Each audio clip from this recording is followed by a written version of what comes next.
GST ತರಬೇಕು ಅಂತ ಚರ್ಚೆಗಳು ನಡೀತಾನೆ ಇತ್ತು. ಆದರೆ ಅದನ್ನು ತರುವಂಥ ನಿರ್ಧಾರವನ್ನು ಮಾಡೋದಕ್ಕೆ ಹಿಂದೆ ಯಾವ ಕಾಂಗ್ರೆಸ್ಸಿಗರಿಗೂ ಆಗಲಿಲ್ಲ. ಸ್ವತಃ ಆರ್ಥಿಕ ತಜ್ಞ ಅಂತ ಕರೆಸ್ಕೊಳ್ಳುವಂಥ ಮನಮೋಹನ್ ಸಿಂಗಿಗೆ ಆಗಿಲ್ಲ. ಅವ್ರಿಂದ ಏನೂ ಆಗಲಿಲ್ಲ ಅವರಿಗೆ, ಅದು ಬೇರೆ ವಿಷಯ. ಆರ್ಥಿಕ ತಜ್ಞ ಅಂತ ಕರೆಸ್ಕೊಳ್ಳುವಂಥ ಮನಮೋಹನ್ ಸಿಂಗಿಗೆ ಆಗಿಲ್ಲ. ಅವ್ರಿಂದ ಏನೂ ಆಗಲಿಲ್ಲ ಅವರಿಗೆ, ಅದು ಬೇರೆ ವಿಷಯ. ಆರ್ಥಿಕ ತಜ್ಞ ಅಂತ ಕರೆಸ್ಕೊಳ್ಳುವಂಥ ಮನಮೋಹನ್ ಸಿಂಗಿಗೆ ಆಗಿಲ್ಲ. ಅವ್ರಿಂದ ಏನೂ ಆಗಲಿಲ್ಲ ಅವರಿಗೆ, ಅದು ಬೇರೆ ವಿಷಯ. ಆದರೆ ಇದು ಆಗಲಿಲ್ಲ.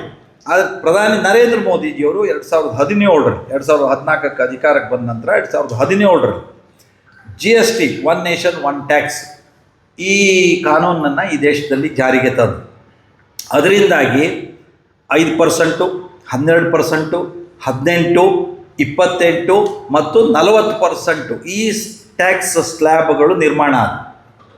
ಅದರೊಳಗೆ ನೀವು ಬೇಕಾದರೆ ಜಿರೋನೂ ಸೇರಿಸ್ಕೋಬೋದು. ಆದರೆ 0, 5, 12, 18, 28, 40 ಈ ಟ್ಯಾಕ್ಸ್ ಸ್ಲ್ಯಾಬ್ಗಳು ನಿರ್ಮಾಣ ಆದ.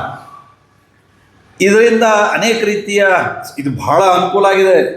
ನಿಮ್ಗೆ GST ಬಂದಿರೋದ್ರಿಂದ ಇದು ಅತ್ಯುತ್ತಮವಾದಂಥ ವ್ಯವಸ್ಥೆ ನಿರ್ಮಾಣ ಆಗಿದೆ.